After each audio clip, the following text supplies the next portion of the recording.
Well, how y'all doing? How y'all doing? Lord have mercy. I've been pulled and prodded and pushed and pulled and yanked around in about 100 different damn directions the past week or so. I ain't been able to get no video on. One, I was waiting on a faster internet service to be installed. Our town has what's called, well, they call it light tube, but it's a fiber optic, to where I'm hoping to have 60 megabyte download and 30 megabyte upload. Because it takes me a while to upload a video on YouTube. It takes me about 6 or 7 minutes to upload for every minute of video.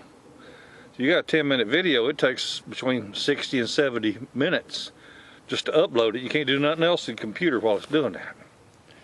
So anyway, I'm hoping to have it took care of where I can, get these done in a more efficient manner.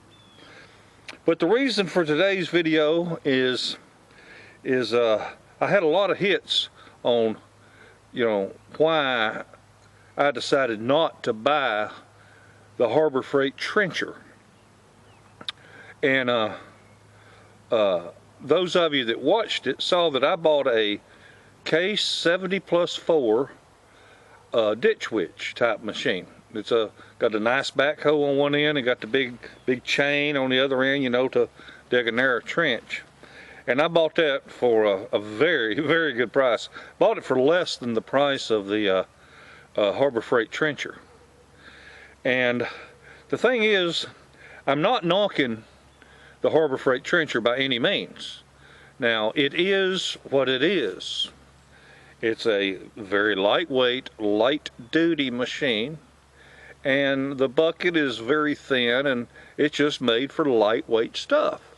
Like planting some shrubs and doing stuff like that. It's not made for going out here and, doing industrial work. Although, if you take your time, it's just like you can dig a hole for a swimming pool 1 teaspoon at a time if you've got the time. But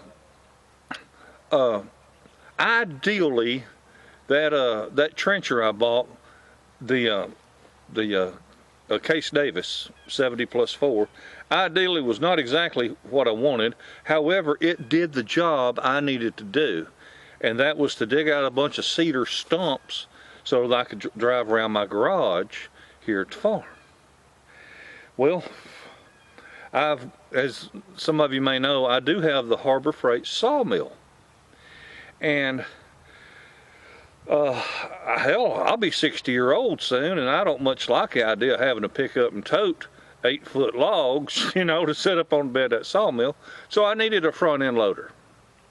And I've been looking at tractors, trying to find a front end loader, and come across this backhoe. This is a Case Construction King backhoe. It runs absolutely fantastic. Engine runs great.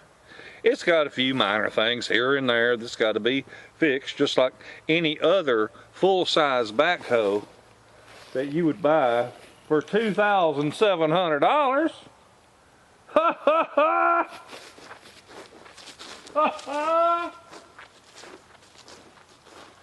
$2,700. And the old boy put a $200 brand new battery in it. I'm gonna take that battery cable loose so I don't worry about any battery drain. There we go. Well, by God, that thing runs good. But like I said, I got a few things I need to do to it. But that's a hell of a machine for $2,700. Now, I had to pay to get it brought to me. And I paid $450 to get this thing brought to me. So I've got $3,150 tied up. But if you look at what you pay for a Harbor Freight trencher, by the time you pay their freight, you finally get it to your house where you got to put it together and all. And you just ain't got a whole lot there. Now, it's great for what it's made for. Again, I don't want to knock it. It's great for what it's made for, but it's not an industrial machine. This is, like I said, a Case 580 Construction King backhoe. And I am really proud of that. People saying, oh, I don't know how you can find deals like that. Well, you just got to keep looking. And you got to have the money. And I was hanging on to that money. Just, my wife had it, I didn't. But I called this old boy. He put the ad on like at 9 or 10 o'clock at night, and I was calling him at 7:30 in the morning. And he said he done had a whole bunch of calls. And I said, well, listen, I've got the money, and I can be at your place in an hour. He said, all right. I said, well, please hold it for me. I'm driving. He said, that's fine. I'll wait for you to get here before I turn somebody else onto it. And I was asking $3,000 for it. And there are a few little things, odd and ends, is wrong with it. So I told him, I said, man, I don't want to insult you. I said, but I can't pay $3,000. I'd like to make you an offer. And I offered him $2,700. He called his daddy, and his daddy said, oh, hell, I'm tired of answering a telephone. Sell it.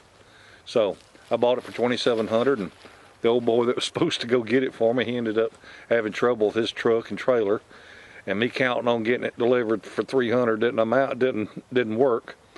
I had to pay somebody else, and they weren't my good old back pocket buddy there. I can pay cash too.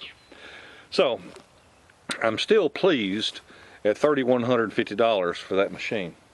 So keep your eyes peeled. The deals are out there, but you've got to be ready to jump on them when the time comes. And people saying, oh, I don't know how you can find a backhoe for $3,000. Well, you just got to keep looking. And the thing of it is, they don't last, that ad don't stay on there long. I mean, he put it on at 9 o'clock at night, and he took that ad off at 11 o'clock the next morning. Because I done paid him, and he, the ad was on less than 24 hours. So just keep looking, but you got to be willing to make the move and jump on it. So that's reason number 2 that I haven't bought the Harbor Freight trencher. So if y'all are out there in the market for a trencher or a front end loader, just keep your eyes peeled. They're out there. You'll find you one. Just got to be patient. Well, y'all have a wonderful day, and a better tomorrow. Bye.